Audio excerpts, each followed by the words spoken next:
No bate-bola de hoje, eu tenho o prazer de receber a querida Miriam Rocha, que é artista plástica, artesã, psicanalista e vem hoje compartilhar um pouco da sua história, como que ela conseguiu ressignificar a sua vida através da arte e ajudando a inspirar e transformar mais vidas. Tem um projeto lindo que é a Arte que Denuncia e hoje ela compartilha um pouco mais sobre isso. Vamos juntos nessa? Meu nome é Alessandra Vick e meu objetivo aqui no canal é ajudar para que mais e mais pessoas consigam despertar a sua melhor versão. E a série de bate-bola é justamente trazendo pessoas que vêm inspirar através da sua trajetória. Então, se você tiver indicação de alguém, deixa aqui nos comentários. E agora, vem mergulhar comigo nessa história inspiradora da Miriam. Querida Miriam, que alegria recebê-la aqui no canal. Eu realmente me inspirei muito através da sua trajetória. Tive a oportunidade de estar no lançamento do seu livro e conhecer um pouco mais da sua história tão inspiradora e que vem ajudando mais pessoas a conseguirem se despertar e entregar o seu melhor e serem luz nesse mundo. Então, muito obrigada por ter aceito o convite. Eu que agradeço, Ali, é um prazer estar aqui. Eu estava dizendo anteriormente para ti, né, de que a gente precisa de pessoas como você, de programas assim, para ajudar a expandir aquilo que as pessoas fazem de melhor, aquilo que as pessoas têm contribuído com a sociedade, e a gente é muito grato por pessoas como você. Obrigada. Eu acho que quando a gente tem valores em comum, nós nos conectamos de uma maneira mais profunda e as coisas fluem diferente, né? Então, Miriam, eu quero já fazer uma pergunta que eu gosto de começar os encontros para quem está aqui nos escutando, conhecer um pouquinho mais de você. Então, conta, quem é a Miriam para além do currículo? Então, a Miriam é uma pessoa que busca constantemente o autoconhecimento, é uma pessoa que procura o contato com o Criador constantemente para ter essa iluminação interior e procurar, né, extrair do nosso Criador o melhor dele para que eu possa me tornar também uma pessoa melhor. E a Miriam, é até difícil falar da gente mesmo, né? É fácil falar dos outros, mas falar da gente mesmo. A Miriam é uma pessoa que é muito persistente, não desiste fácil. Em meio às dificuldades, procura sempre olhar a luz do fim do túnel para chegar lá. Uhum. Então, e a Miriam, como pessoa, é uma pessoa de conexões. Por onde eu passo, eu deixo sempre um rastro de amizades que permanecem para toda a vida. Eu procuro sempre deixar, por onde eu passo, uma marca na vida das pessoas, seja ela de conhecimento, de um abraço, de um sorriso, de uma palavra de ânimo. Então, essa é a Miriam. Eu sempre procuro, por onde eu passo, deixar uma marca, nem que seja uma obra pintada, né? Mas eu procuro deixar uma marca por onde eu passo.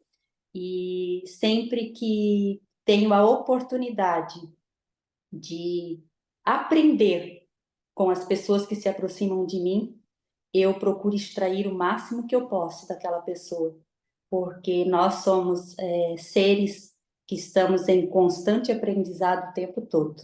Essa é a Miriam. Obrigada por partilhar, Miriam. Isso que você trouxe me lembrou muito uma frase que eu gosto da Madre Teresa de Calcutá, que diz que nós não devemos sair da presença de alguém sem fazer com que elas se sintam melhores e mais felizes. Então, vai muito ao encontro do que você trouxe, de deixar, de alguma forma, ser essa fonte de luz, de alguma forma, ajudar as pessoas que a gente tem diariamente essa oportunidade, em casa, no trabalho, por onde a gente passa. Às vezes as pessoas acham que precisam estar num lugar onde atinja muitas pessoas. Não, dentro do nosso mundo, dentro do nosso contexto, já é possível fazer grandes transformações. E Miri, você vem deixando um rastro lindo, realmente, através da arte. Mas antes de chegar nessa parte, eu queria que você contasse um pouquinho da sua trajetória. né, que você passou por grandes desafios, mas que você conseguiu ressignificar isso e hoje vem inspirando, dando palestras e através da sua arte, mostrando uma forma de prevenção, mostrando a questão da importância de denunciar e, ao mesmo tempo, acolher.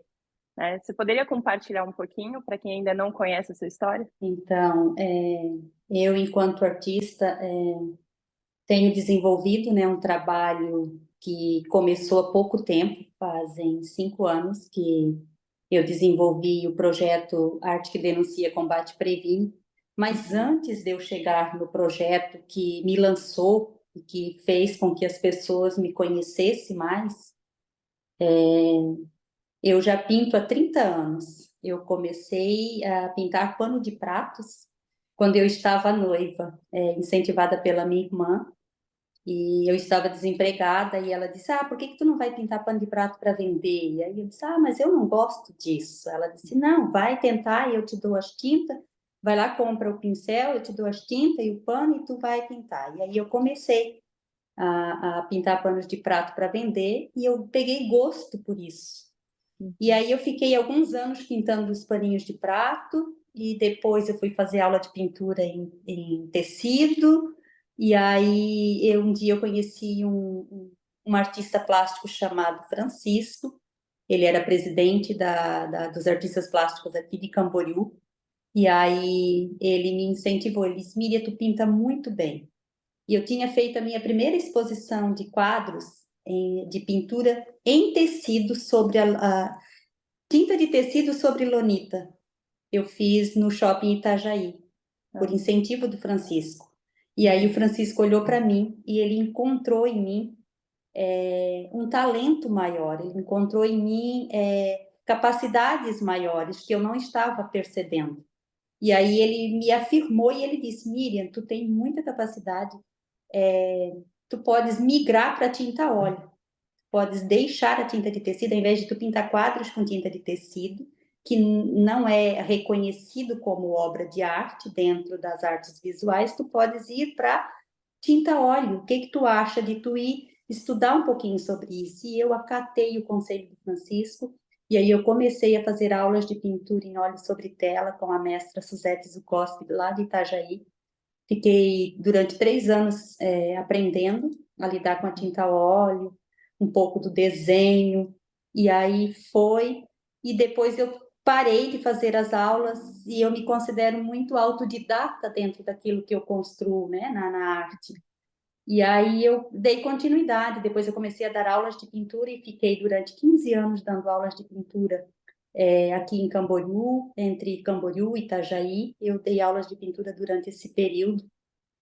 Muitos artistas foram desenvolvendo seu talento por meio das aulas que a gente foi dando a eles, né? E aí eu venho construindo essa história com a arte dessa forma, sempre aqui em Camboriú, sempre fazendo exposição. Depois eu comecei a participar do grupo de artistas plásticos de Balneário Camboriú, o GAP, a qual eu faço parte até hoje.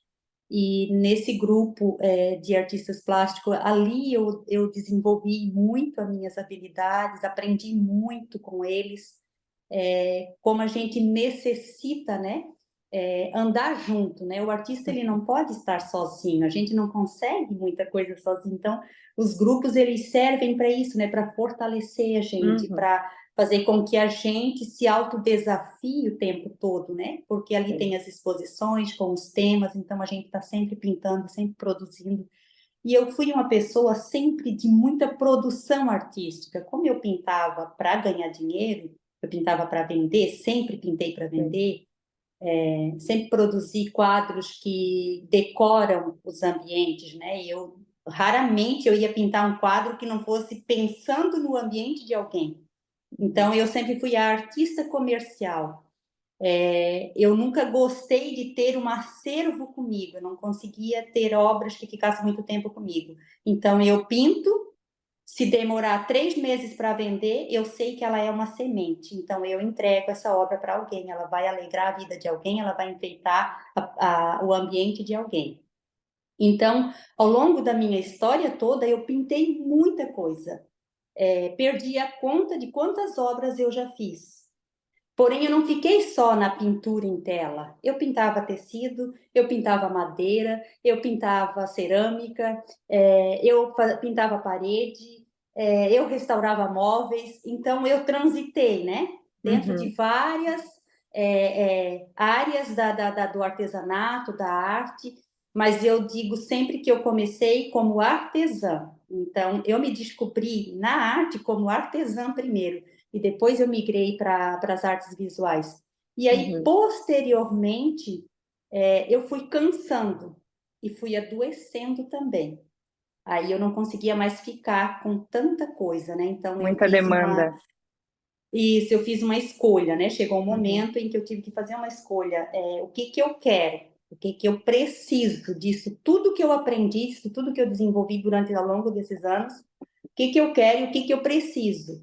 Então eu entendi que a pintura em óleo sobre tela era a minha paixão, né? É a tinta que eu amo, é a tinta que eu consigo extravasar nela, então é ali que eu quero ficar. Então eu decidi, eu deixei todas as outras coisas de lado e eu foquei só na tinta óleo, e isso foi a partir do ano de 2016. E a uhum, partir do ano de 2016 também houve uma virada de chave na minha movimentação artística. Eu passei dali em diante a pintar em eventos eclesiásticos, em cultos, em seminários, em conferências. E aí ali eu pintava a palavra de Deus, textos da Bíblia, que eu meditava nele, e a partir daquela meditação eu colocava na tela aquilo que eu estava ouvindo do Espírito Santo. Inclusive, no livro eu falo muito sobre isso, uhum, né? sim. Então, a minha vida ela mudou muito dali. A minha carreira artística ela mudou a partir de 2016. É, a artista que só pintava para vender quadros comerciais, agora ela pinta um outro tipo de quadro, né? Uhum, Ela começa agora a viajar por todo o Brasil pintando uma mensagem carregada de inspiração, uma mensagem uma obra de arte que as pessoas param diante dela e começam a chorar e começam a dizer, olha, essa obra de arte está falando comigo, o que tem de diferente nesse quadro? Por que que essa obra fica impactando a minha vida, né? Então, a uhum, partir de 2016, eu comecei a vivenciar coisas completamente diferentes. E aí, uhum, em 2019, eu acabei migrando para um projeto, né, que é o Arte que Denuncia, Combate e Previne. Mas daí tem toda uma história, né? Em 2016, eu fui fazer uma escola para estudar um pouquinho sobre sexualidade lá em Vitória, no Espírito Santo, e na escola Avalanches Missões Urbanas. E aí lá a gente é desafiado a criar um projeto para falar de sexualidade na sociedade uhum, por meio da arte. No meu caso, enquanto artista plástica, eu tinha o desafio de criar um projeto que falasse sobre sexualidade, sem ser religioso, né? Que era essa a proposta da escola. A escola ela traz essa proposta para a gente. Você precisa falar sobre determinado assunto sem ser uhum, religioso. Então a gente foi desafiado e aí eu criei o projeto, mas naquele primeiro momento eu criei o projeto, mas como eu estava muito focada dentro da igreja onde eu estou inserida, então eu foquei o projeto para dentro da igreja, só que ele foi além da minha expectativa, dos meus pensamentos, daquilo que eu imaginava. E aí, quando foi 2019, eu tirei esse projeto da gaveta, porque ele só estava no papel. uhum, E eu tinha planejado um determinado tipo de situação, e na hora que eu comecei a pintar a minha própria obra, a minha própria história, eu percebi que eu poderia falar através da pintura sobre sexualidade de uma forma gritante. Foi isso que eu percebi, que eu poderia dar um grito. uhum, E até ali, até quando eu pintei a minha primeira obra, do projeto Arte que Denuncia, eu nunca tinha trazido a público o que tinha acontecido comigo na infância. Porque quando eu fui para essa escola de sexualidade, lá eu trabalhei muito essa questão desse trauma, né, do abuso sexual. Eu trabalhei muito a minha criança interior, que tinha muitas dificuldades. Então, ali eu pude perceber que era possível falar, né, sobre Uhum. a temática abuso sexual e violência doméstica por meio da arte, só que eu não queria fazer uma arte abstrata. Eu não queria fazer uma arte que você ficasse diante dela tentando imaginar o que, que eu estava dizendo com aquilo. Eu queria ser muito objetiva naquilo que eu ia pintar. Então, eu escolhi pintar a minha própria história, que foi na primeira virada cultural que aconteceu aqui em Camboriú, um evento que a prefeitura organizou. E aí a prefeitura chamou todas as escolas municipais para irem no ginásio de esportes. E eles me fizeram um convite por meio da Fundação Cultural para que eu pudesse estar pintando ao vivo e expondo algumas de minhas obras. Uhum. Então, naquele dia, eu fui muito estratégica. Eu digo, eu vou pintar a minha história, porque eu quero ver também a reação das pessoas. Como vai ser? Então, ali foi o meu primeiro experimento. Eu comecei a pintar a minha história e aí os alunos estavam passando e quando eles observavam a obra, alguns diziam assim para mim: "Ô tia, eu passei por isso". Outros saíam chorando. Então, eu percebi, por meio dessas reações das pessoas ao observarem a minha pintura ali, que daria certo, que eu conseguiria chocar e levá-las a uma reflexão e Uhum. fazer com que elas falassem sobre o tema. E algumas não gostavam de ver, simplesmente virava as costas e essa artista tá doida, pintando isso aí, que loucura, né? Então, alguns chocam, né, a tal Uhum. ponto de não suportar ver, e outras se emocionam, entendem, conversam, dialogam. E ali nasceu a primeira obra, baseada na minha própria história, né? Eu sou uma vítima de abuso sexual intrafamiliar quando eu tinha 8 anos de idade. Sou filha adotiva e aí isso aconteceu dentro dessa família. E quando eu fui contar para a minha mãe, ela não acreditou, ela me bateu, o abusador também me bateu, ele estava presente. E aí aquela menininha de 8 anos saiu chorando e foi guardar esse segredo por aproximadamente 32 anos.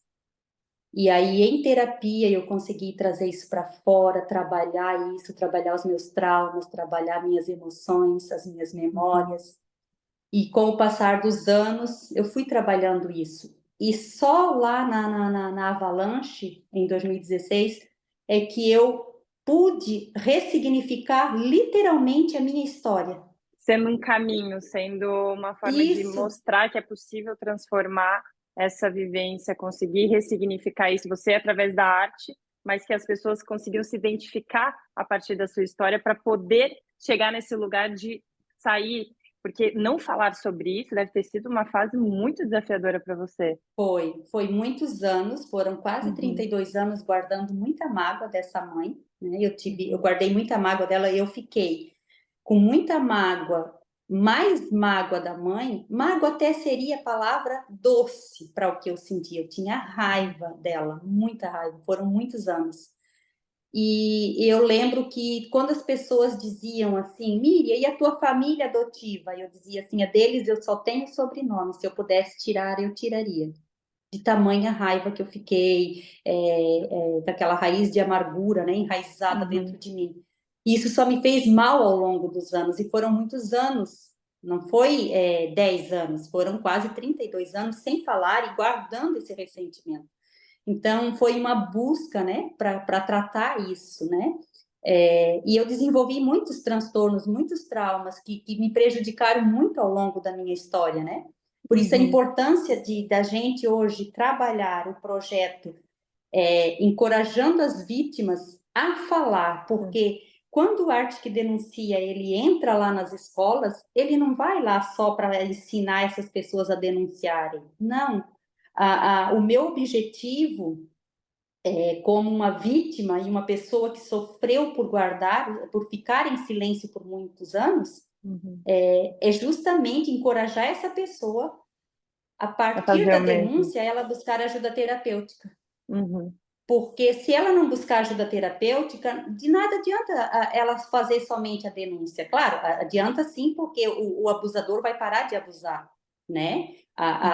O agressor vai ser descoberto e vai passar pelas circunstâncias que ele precisa passar dentro das leis. Mas a Mas vítima, internamente a vítima vai continuar presa naquela situação sem conseguir. exatamente. Uhum. Exatamente.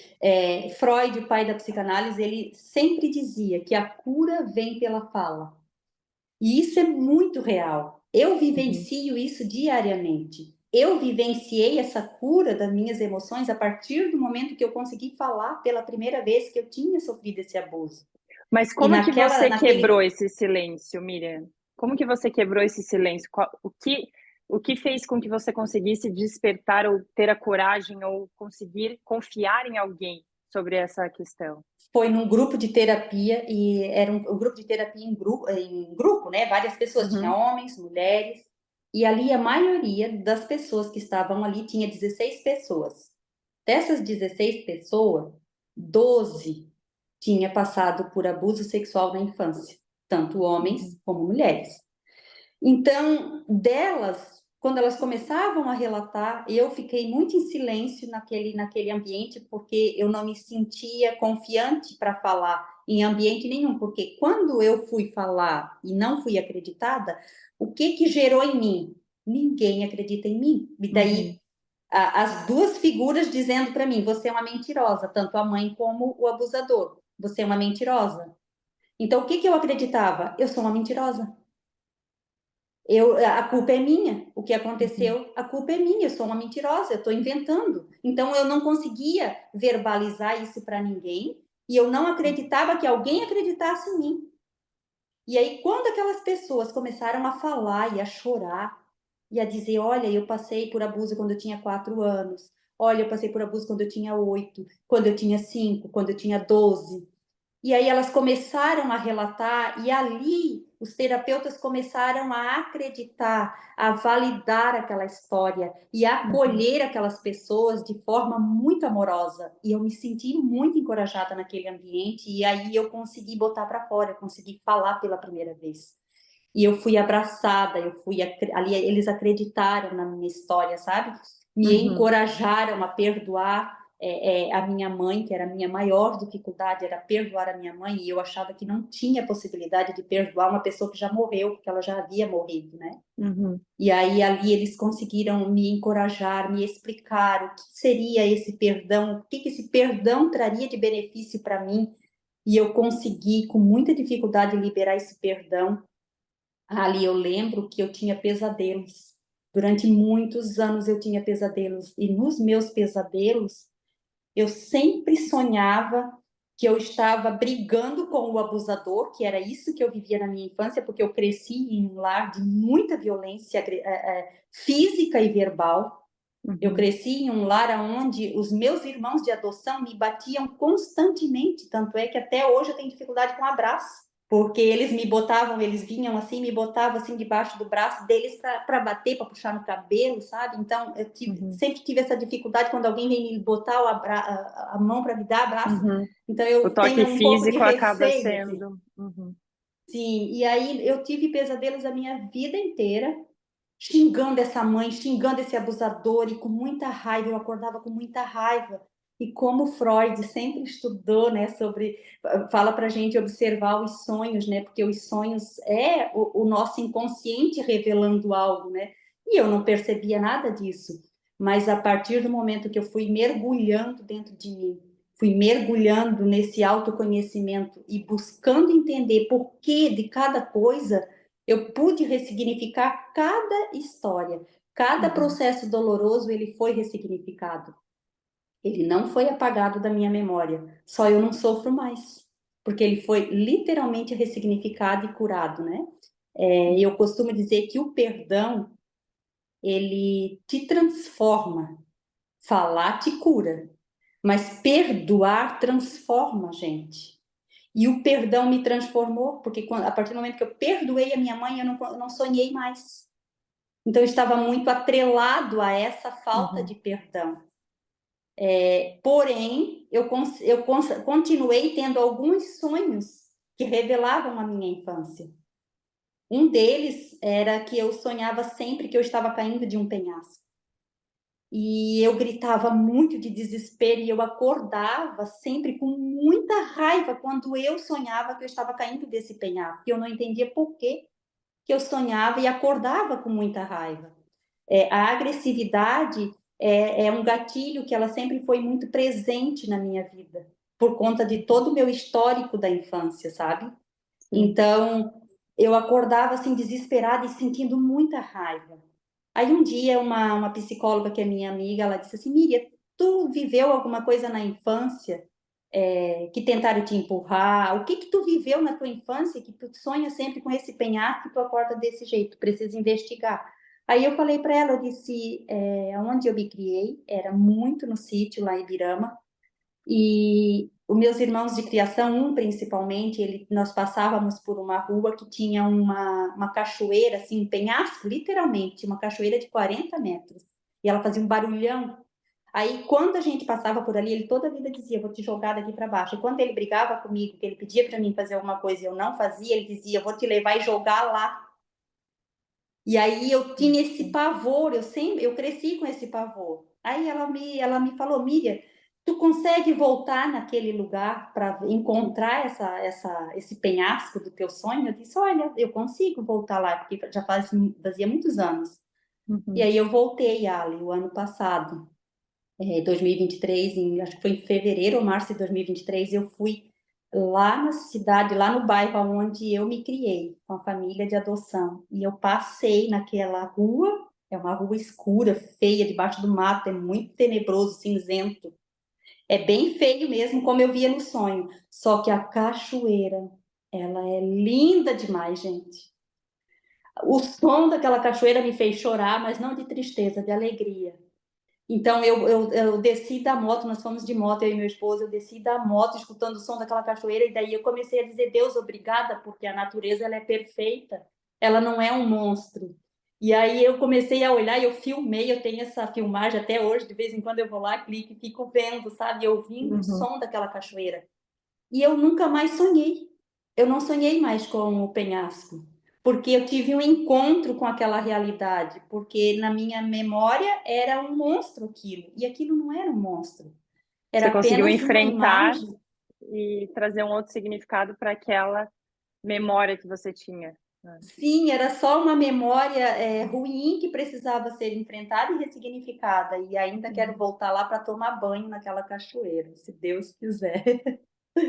E, Miriam, essa sua história realmente ela é inspiradora porque você teve a coragem de primeiro trabalhar internamente questões, depois conseguir perdoar e depois ter a questão de servir de inspiração para que outras pessoas pudessem se inspirar, pudessem também chegar nesse lugar para ressignificar, para conseguir perdoar, para conseguir falar sobre isso, porque a gente sabe que mesmo hoje, que tem várias campanhas como a sua através da arte, muitas pessoas se fecham, ainda é um tabu falar sobre sexualidade, ainda é um tabu falar sobre violência, falar sobre abuso sexual. Então, falar sobre esses temas, como por exemplo, você já escutou sobre a sua arte, nossa, mas é muito chocante, mas são imagens fortes, porque você realmente faz as pessoas refletirem sobre cada arte. E isso é uma forma muito linda de conseguir trabalhar um tema tão delicado. Então, parabéns por ter conseguido fazer isso e hoje servir de exemplo, de inspiração para outras pessoas, tanto na questão de prevenção, quanto na questão de cada pessoa que já vivenciou isso, conseguir chegar nesse lugar também de cura, esse lugar de realmente superar, não esquecer, como você colocou, não é isso, não tem como a gente mudar o passado, mas tem como construir um futuro diferente. Eu acho que a sua história, ela traz muito isso. E como que você começou a trabalhar com a arte e continuar trabalhando com a arte até hoje? O que que isso significa para você, em especial, a arte que denuncia? Então, aí eu não consigo viver longe da arte. Eu Até até tentou, estava mas não, não. até tentei. Eu até tentei me afastar da arte, mas eu não consigo viver longe da arte. Eu até, o ano passado, eu fiz um ano sabático, né? Eu fiquei durante o ano inteiro sem pintar para vender. Eu pintei quadros que foram temas de exposição e algumas obras que eu doei, que eu presenteei pessoas, mas eu não pintei para vender porque foram 30 anos pintando para vender, então eu precisava tirar minhas férias. E não tem como viver sem a arte. A arte, ela está em todos os lugares. A roupa que nós estamos vivendo é arte. Então, o ser humano não consegue viver sem arte. Você não consegue viver sem música, né? Deus é a própria arte. Ele, quando ele criou céus e terra, ele tirou de dentro dele mesmo toda a inspiração para criar tudo que ele criou, né? Então, o artista é isso, ele busca dentro dele essa inspiração para criar as suas obras, para deixar o mundo melhor por meio da arte. E o Arte que Denuncia, ele foi inspirado em histórias tristes. São 14 obras de artes em óleo sobre tela. Uma inspirada na minha história, outra inspirada na história do meu marido, quando ele tinha 11 anos de idade, ele também sofreu abuso sexual. E ele também nunca contou para a família, para ninguém, ele também foi trabalhar isso na terapia. E depois, ao longo da minha história, eu trabalhei alguns anos como conselheira pastoral, e aí eu ouvi, durante 8 anos, eu ouvi vários relatos de muitas vítimas, tanto homens como mulheres. Então, eu escolhi pintar as histórias de algumas pessoas. Algumas delas nem sabem que eu pintei a história delas. Mas não é uma pintura onde você vai ver literalmente a história da pessoa. Não, eu fiz de forma lúdica, né? Eu fiz de forma lúdica para que eu pudesse chamar a atenção da sociedade. E o meu objetivo com o Arte que Denuncia é entrar em todas as cidades dentro das câmaras de vereadores. A gente já percorreu, já faz 5 anos que estamos aí percorrendo, já entramos em 19 cidades, 19 câmaras de vereadores. Estivemos em Goiânia, estivemos em Porto Alegre e estivemos na Argentina. Mas o nosso objetivo de estar dentro das câmaras de vereadores é porque ali nascem os projetos de leis. Então, quando a arte ela entra dentro de um espaço ela provoca. Ela provoca o poder legislativo a olhar para essa causa e se fazer a própria pergunta para si mesmo, né? O que eu posso estar fazendo em defesa dessas vítimas? É por isso que o nosso projeto tem por objetivo entrar dentro das câmaras de vereadores. Para não e ser ali, esquecido. o aqui, como que é? Para não ser esquecido, para realmente falar desse tema, para realmente ver Para não medidas esquecer, eficazes, o que pode ser feito. Exato. Para eles não esquecerem do porquê que o povo colocou eles ali. Então, o Arte que Denuncia entra como uma provocação. E o papel do artista na sociedade, ele é milenar. Por meio da arte, muitos artistas apontaram problemas sociais gravíssimos, de forma lúdica, e eles vão perpetuando a voz deles por meio daquilo que eles fazem, do seu fazer artístico, né? E eu acredito que o Arte que Denuncia, ele tem sido essa voz por onde ele tem passado. Aqui em Camboriú, a gente atendeu, no ano de 2021, todas as escolas municipais, a partir do 5º ano, do 5º e do 6º ano, até os anos finais, a gente atendeu todas as escolas, nós levamos as 14 obras, montamos a exposição, e trabalhamos uma palestra de prevenção, mas o nosso parceiro Manuel Mafra, ele foi conselheiro tutelar muitos anos, 12 anos, e mais, eu acho que 12 anos como policial civil. E ele que criou o Núcleo de Prevenção às Drogas e à Pedofilia e Desaparecidos de Camboriú. Então, ele tem uma vivência diária com esse assunto muito vasta. Então, ele nos apoia quando nós vamos nas escolas fazer a palestra e ele trabalha uma palestra de prevenção juntamente comigo de forma muito eficaz, muito assim pontual dentro daquilo que nós vamos fazer. E os resultados, eles são imediatos. Quando eu estou falando de cada obra com os alunos, quando eu apresento a minha história, que eu começo a relatar a minha história, a gente já percebe as reações nos alunos, tanto de menino como de meninas. eles começam a chorar, eles se entristecem, eles abaixam a cabeça, eles saem, vão para o banheiro. Então, a gente ali já começa a ter os primeiros sinais de que ali está acontecendo alguma coisa. Então, ou a Precisa gente vai de atrás, atenção. Uhum. ou a gente vai atrás desse aluno, ou se a escola tem o psicólogo já vai atrás, ou o orientador, né? E ali a gente já fornece o acolhimento. E se tiver conosco, que no ano de 2021 aqui em Camboriú sempre esteve presente conosco um conselheiro tutelar, então nós conseguimos fazer com que ali naquele exato momento já acontecesse o encaminhamento da denúncia, né? Então, essa prontidão do Conselho Tutelar estar junto é muito importante. Para eficácia, Eu senão fica ali uma palestra isolada e depois não dá continuidade. Às vezes a pessoa fica com medo, depois ali ela consegue perceber que tem pessoas que estão ali do lado dela, como você sentiu na pele, de não ter Exato. sido escutada, acolhida, ali eles percebem que acreditam na história e que é possível ser. Então, isso faz toda a diferença. E assim, eu ouço muitas pessoas dizerem, né? Eu ouço dos próprios artistas eles dizerem para mim assim: eu não pintaria uma obra que nem essa. Eu não gosto do teu projeto", porque eles estão acostumados com a arte pela arte. Como eu disse no início, eu não queria pintar algo que você ficasse tentando imaginar o que eu queria dizer. Uhum. Eu pintei obras que chocam, elas são muito claras São naquilo que eu fortes, são quero falar, impactantes. são Uhum. fortes. Ali mostra sangue, ali mostra uma mão com uma faca tentando, aliás, que já matou, né, a Rosa, que é a representação da mulher. Ali aquela obra fala do feminicídio, é uma obra que mostra uma mulher morta dentro de uma rosa. Eu uso a linguagem poética da rosa, porque eu amo pintar flores, então eu botei a minha identidade artística ali. Ali tem o rosto da mulher negra, o rosto da mulher branca, ali tem o homem, tem a mulher, tem a criança, só não coloquei o idoso, deveria ter colocado o idoso. Quem sabe futuramente eu pinte uma obra e acrescente no projeto, porque os idosos também passam por violência, né? Uhum.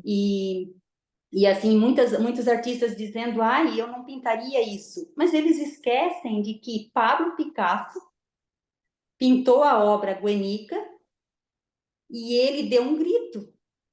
Naquela época ele também foi acusado, falaram que ele era louco, que obra mais louca é essa, como assim? Ele foi muito criticado, mas ele também protestou por meio da obra dele. Então, na história da arte, nós temos vários exemplos de artistas que usaram o seu papel, que consegue, né, dar esse grito, consegue fazer a sociedade refletir por meio da arte.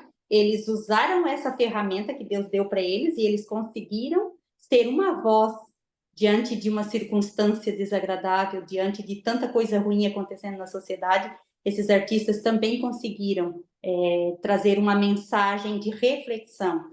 E eu tenho lutado para que esse legado, né, de deixar, de levar essa mensagem por meio da arte, ele não morra. A arte, ela transcende a mera estética. Ela é filosófica e reflexiva, proporcionando uma jornada intelectual e emocional para quem a contempla.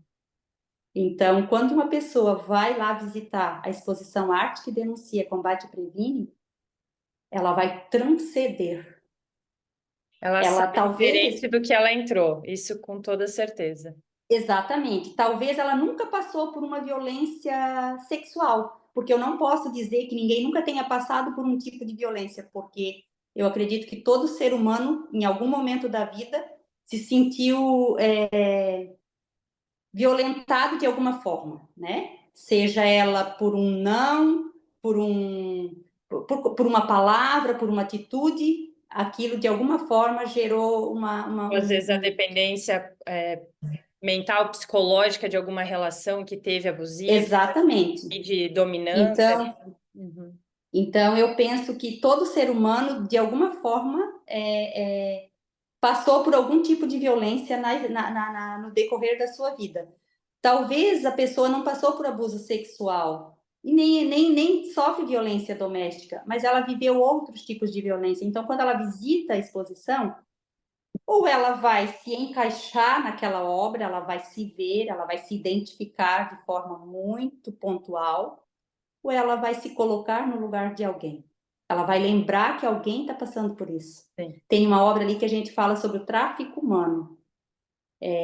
Talvez a gente, né, ali, eu nunca vivenciei ao meu redor uma situação de tráfico humano, mas ele é uma realidade, ele existe. E aí essa obra desperta a gente para essa reflexão, né? Poxa vida, alguém está passando por isso, o que eu posso fazer? Né? Às vezes nós não temos muito para oferecer, mas o simples fato da gente pensar, da gente ficar atento, e as pessoas que estão indo lá visitar essa exposição, elas lembrarem que tem crianças ao redor delas. Uhum. E que a criança não é só o meu filho ou o meu sobrinho, é toda criança, e a criança ela precisa de uma sociedade que a proteja. Então, quando a gente desperta a nossa consciência para esse nível de proteção, a gente fica atento, a gente tem um olhar Os diferente para as sinais, crianças, os os detalhes. sinais dela. Então, a exposição ela é para isso.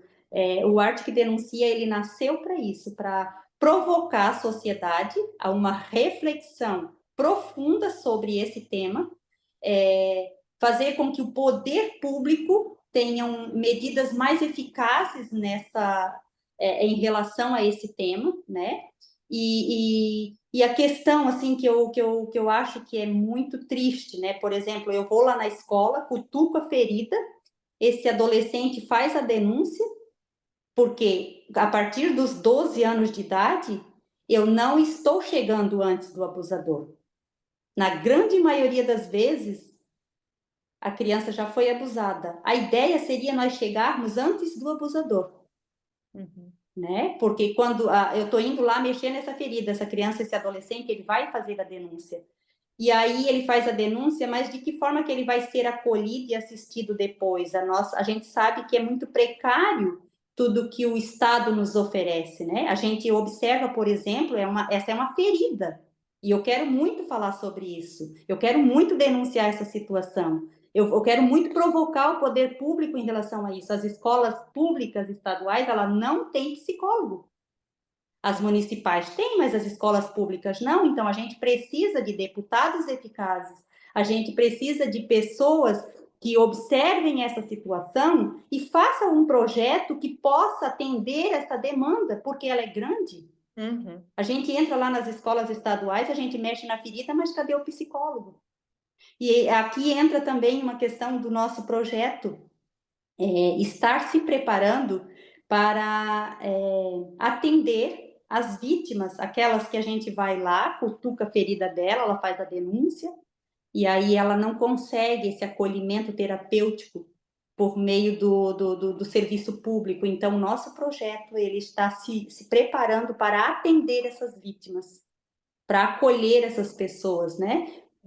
De uma forma gratuita, mas de uma forma contínua e eficaz, para que essa pessoa não fique desassistida e aguardando somente o que o Estado tem para oferecer a ela. Por isso a importância dos nossos projetos culturais na nossa cidade, né? Como a gente precisa desse apoio, como a gente precisa disso, porque se a gente esperar só pelo poder público, a gente não vai ter muita Não dá. coisa. O nosso Instituto Rio Alegro nasceu por causa disso também, porque a gente vê que tem muita demanda e que o poder público não dá conta. Então, se cada um de nós fizer alguma coisa, às vezes a gente acha que é pouco, mas várias pessoas fazendo esse pouco, a gente consegue mudar pouco a pouco, né? E você trazendo esse ponto, Miriam, eu lembrei que na época da faculdade eu fiz parte de um projeto de extensão da Univale, que era o Protejar, que era proteja a criança e o adolescente de qualquer tipo de violência, violência física, sexual, verbal, emocional. E, infelizmente, as taxas são assustadoras, porque na época, quando eu fiz esse trabalho, quase 80% dos casos aconteciam dentro de casa. Então, assim, Sim. é muito difícil falar sobre isso, porque supostamente o lugar que era para ser o lugar seguro, o lugar de acolhimento, é onde não tem, e que muitas vezes não tem nem o apoio de outra pessoa dentro da casa, porque não acredita, ou porque é uma dependência emocional ou financeira, ou porque, enfim, tem vários fatores que acabam influenciando. Então, isso que você trouxe de não basta só denunciar, mas ter uma rede de apoio, ter profissionais que dão esse suporte é fundamental para conseguir ou mudar aquela realidade ou trazer pessoas que venham para ajudar a transformar ali, ou conseguir uma rede de apoio, enfim, tem vários trabalhos que podem ser realizados, mas realmente é muita demanda para pouco falando do poder público, né? Então, esse tipo de projeto como o de vocês, fico feliz em saber que vocês vão conseguir dar esse passo, porque realmente há muito essa necessidade desse acompanhamento psicológico, desse atendimento.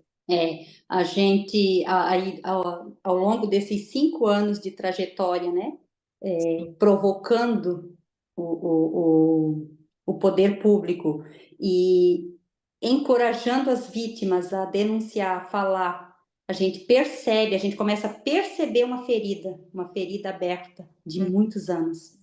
E essa ferida, me parece que ela vai durar ainda um certo tempo, até que alguém tenha realmente a consciência e a disposição, né, de criar um projeto onde toda escola pública tenha um profissional da área da psicologia para atender essas crianças, esses adolescentes. Porque daí ele vai lá para o Conselho Tutelar, ele vai lá para o CAPS, e lá fica na fila de espera. Quantas pessoas que desistem de falar, de buscar ajuda, por causa da demora da fila? Sim. Então, se nascessem mais projetos, né? E esse é um sonho meu, assim, eu sonho com uma comunidade terapêutica muito grande, de vários profissionais da área da psicologia, da terapia, da psicanálise, para atender essas pessoas em especial, porque a gente sabe que não é com um atendimento que vai resolver esse problema. É um A gente sabe que não é com 3 atendimentos que tu consegue acessar o inconsciente dessa pessoa e fazer ela ressignificar essa história. Tem que falar muito, tem que buscar muito, tem que se autoconhecer muito. Então, a gente sabe que o poder público não tem esse cuidado, esse tratar com as vítimas. A gente sabe que isso é muito precário. Mas a gente não perde a esperança, a gente acredita que nós, sociedade civil, nós conseguimos nos unir para fazer alguma coisa, né? Nós não podemos depender totalmente do Estado. Nós podemos, sim, com aquilo que nós temos. O que eu tenho em mãos? Eu tenho uma ferramenta, eu tenho a arte e eu tenho a vontade. Então, eu vou fazer aquilo que está ao meu alcance para alcançar essas vítimas, para alcançar essas pessoas que permanecem até hoje. Quantas histórias ali eu escuto de mulheres com 50, 60 anos dizendo: Miriam, eu vou contar para ti pela primeira vez, eu sofri abuso sexual e eu nunca contei para ninguém. Gente, a pessoa guardou esse segredo até aquele momento. Ela nunca conseguiu, ela nunca foi ouvida. E o quanto isso é triste. E aí a gente vai vendo isso se perpetuando de geração em geração. Pessoas guardando segredo, pessoas que não conseguem ser validadas, pessoas que não são acolhidas de geração em geração. É uma história que se repete e a gente pode sim fazer alguma coisa. Para quebrar esse ciclo, para realmente. Exato. E ficou tocada por isso que você trouxe, Miriam.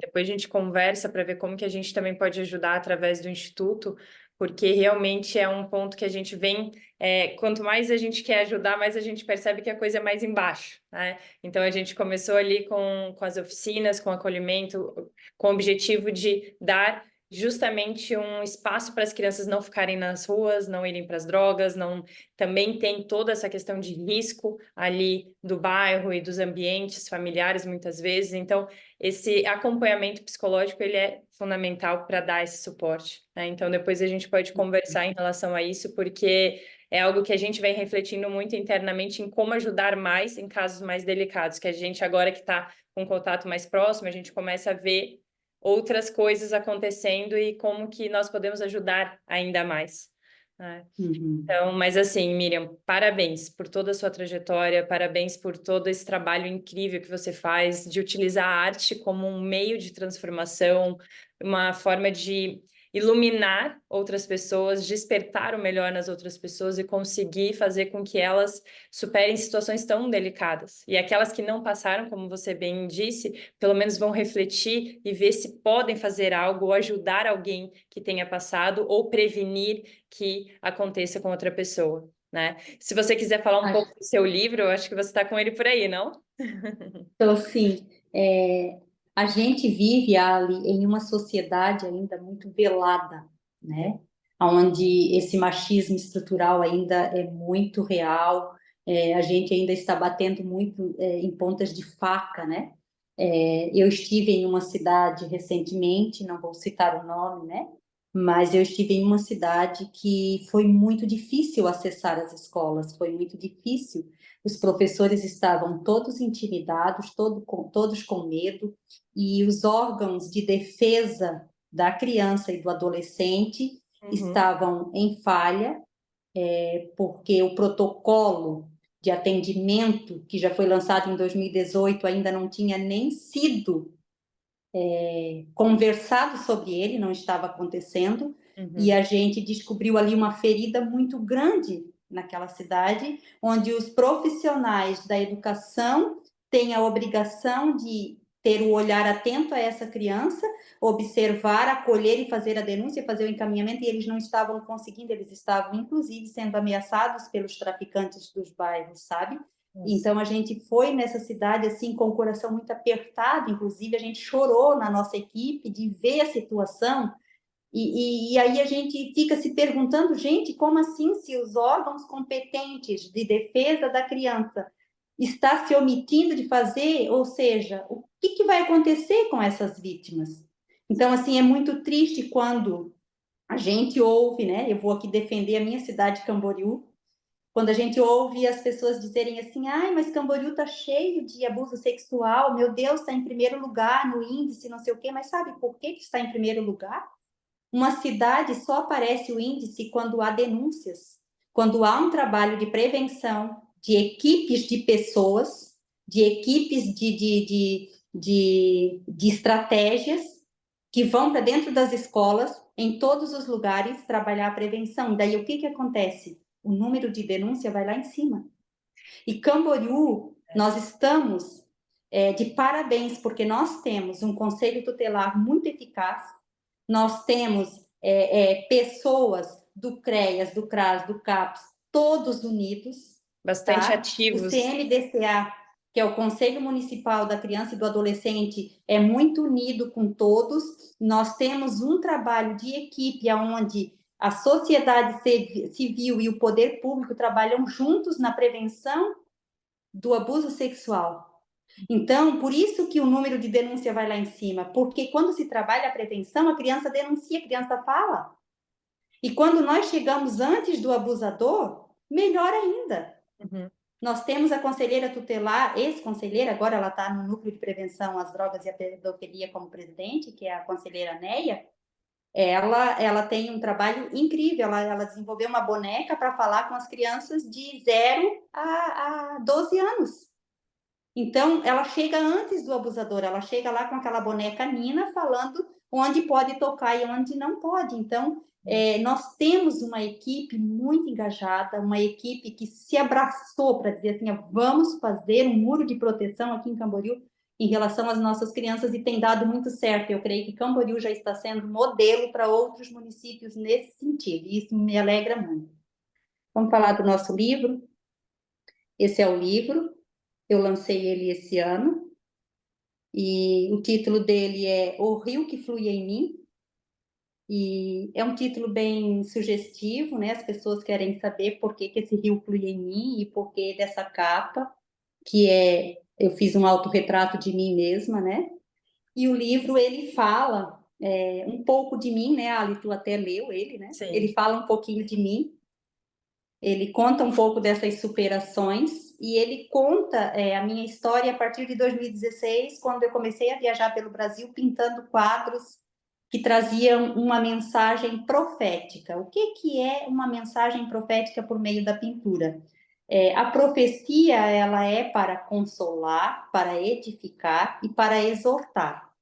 Então, vocês ouviram que tudo que eu falei do Arte que Denuncia, né? Que ele vai lá, ele conforta aquela pessoa, ele exorta aquela pessoa, ou seja, ele incentiva, né? Que a exortação é isso, é um incentivo, um encorajamento, né? Para que essa pessoa fale. Então, o Arte que Denuncia, ele é uma pintura profética porque ele traz esse consolo para uma sociedade. Então, eu falo aqui do que é a pintura profética. Por que eu fui pintar em tal cidade? Por que aquela pintura falou tanto com aquela pessoa? E aí eu conto aqui no livro das minhas superações em relação ao desenho, em relação à pintura, em relação a ouvir e obedecer a voz de Deus enquanto eu estou pintando naquele ambiente. Eu preciso traduzir o que o Espírito Santo está comunicando para mim naquele ambiente, o que eu vou colocar naquela pintura que vai falar com alguém naquele ambiente. Então, eu tenho que ter muito cuidado na hora que eu estou pintando para traduzir uma mensagem de reflexão, de encorajamento, de edificação, que vai edificar essa pessoa, né? Então, a profecia, ela é isso, ela vem para edificar, para encorajar. Então, aquilo que eu venho produzindo desde 2016 e que eu conto aqui no livro é sobre isso. E aí o livro, ele não é só sobre isso também, porque eu fiz eu juntei, né, vários assuntos, e daí a gente tem o assunto que eu conto a história de uma obra de arte que eu pintei, que ela ficou meio que famosa por aí, que eu falo sobre o estado do Maranhão. E ali eu falo sobre os abusos sexuais que acontecem no estado do Maranhão, que é um estado que tem muita pobreza e que o abuso sexual é muito real lá, né? Como é real aqui em Camboriú também. Então, eu conto uma história daquele quadro que eu pintei, como aquele quadro repercutiu em alguns lugares do Brasil e como ele foi voz de impacto, né? Como ele ativou o interior de algumas pessoas a olhar para as crianças abusadas e dizer o que eu posso fazer. E aí nasceu projetos naquela cidade que recebeu a imagem dessa pintura, nasceu projetos de acolhimento, casas de acolhimento às crianças abusadas. Então, para você ver o poder que tem uma obra de arte, quando ela é pintada com propósito, quando ela é pintada intencionalmente, e quando ela é pintada para curar, quando ela é pintada para edificar, para consolar. É sobre isso o livro. E aí ele traz também a imagem, né, das obras que foram pintadas nos ambientes. E aí eu falo no final do significado da capa do livro, né, por que eu pintei essa obra. E é isso. E aí tem uma história dentro desse livro que eu amo. Essa é a obra do Maranhão. Tem uma história dentro desse livro que eu amo, que é a história da mulher samaritana, que é um diálogo com Jesus. Eu amo essa história. É o meu capítulo preferido do livro. Eu escrevi chorando e eu espero que quem comprar esse livro, quando chegar nesse capítulo, possa também se deleitar, né, com essa leitura, que é muito gostosa. E é Isso. mesmo, porque você inspira, como eu já disse antes, você inspira através da sua história. No livro você conta um pouco mais sobre isso e a gente vai se conectando, refletindo sobre as coisas e como é lindo de ver como você tem movimentado muito, muito, muito através da arte, através dessa conexão com outras pessoas, como você falou, vão pensando em saídas juntos, porque sozinhos fica muito difícil, né? Quando a gente se conecta com pessoas com propósito em comum, as coisas vão acontecendo, a gente vai fortalecendo a base para persistir, porque é desafiador persistir. A gente precisa também trabalhar internamente para lidar e poder ajudar outras pessoas, porque senão a gente não consegue, né? Então, Exatamente. você fala muito disso também, né? De buscar ajuda, de buscar. Hoje você também vem atuando com um acolhimento, com um direcionamento para as pessoas. Então, acho que foi uma construção na sua trajetória, se perceber, né, Miriam? Foi todo. Acabou que tem uma linha que une tudo, mas você foi transitando e conectando diferentes habilidades, diferentes experiências para estar onde está, mas sempre acabou que com o mesmo propósito. Isso é muito bonito de ver. Parabéns por tudo que você vem realizando. Continue contando comigo, com o espaço aqui e também com o que a gente puder fazer através do Instituto. para juntos ajudarmos mais e mais. E obrigada pela sua partilha hoje. Foi muito, muito lindo saber um pouco mais e compartilhar com outras pessoas sobre a sua história. Foi muito bom trazer aqui um pouco de mim. E eu sempre digo assim que cada vez que eu conto a minha história sobre o abuso, um pouco daquela menina fica para trás. Porque toda vez que eu conto essa história, alguém novo vai ouvir, uma nova pessoa vai ser conectada a essa história e ela talvez seja muito semelhante à minha história e ela possa, a partir desse vídeo aqui, ela possa também, né, ressignificar, ela também possa olhar para dentro de si e dizer: eu posso falar, não vale a pena guardar segredo. Sabe que o segredo do abuso sexual só faz bem para uma pessoa, para o abusador, nunca para a vítima. E a culpa nunca é nossa. A culpa é de quem te tocou, não a sua culpa, né? Você era só uma criança. Você não sabia a diferença do carinho e do abuso sexual, porque a criança, ela não se aproxima de um adulto para querer o toque sensual, ela não quer isso, ela quer o carinho. Então, você não foi tocada porque você era sensual, você foi tocada porque você queria carinho, você queria afeto. A criança só entende o afeto. Uhum. Então, o segredo é: não guarde, denuncie. Faça uma denúncia anônima, tem lá o Disque 100, é anônimo, é gratuito, mas não guarde esse segredo. E se você sabe também que uma criança está sendo abusada, você desconfia, faça a denúncia também e permita que essa pessoa se torne livre e que essa pessoa não venha ficar sendo ferida e sendo uma vítima, assim como eu. Que você possa, juntamente comigo, proteger e cumprir o seu papel na sociedade de proteger as nossas crianças. É sobre isso. Obrigada, Miriam. Acho que você terminou com um lindo incentivo, né, de realmente entrar em ação para todos que nos escutaram aqui. Não ficar apenas nesse momento, nesse vídeo, que já foi inspirador por si só, mas fazer algo a partir disso. Ver como que pode participar de algum projeto dentro da sua cidade, ou ficar atento aos sinais. As crianças falam muito através de desenhos, através das expressões, dos sentimentos. Então, às vezes, a gente vê uma criança que está destoando, às vezes, no contexto escolar ou em outros ambientes, tentar perceber da onde vem isso.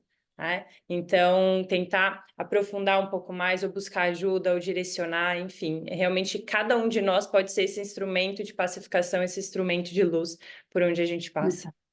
Obrigada, Miriam. Obrigada de coração. Eu que agradeço e muito feliz por fazer parte desse programa e futuramente fazendo parte do Rio Alegro, né? É Se tudo der verdade. certo, A nós gente vamos está estar lá muito colorindo um feliz. pouquinho da vida daquelas crianças lá e vai ser muito prazeroso.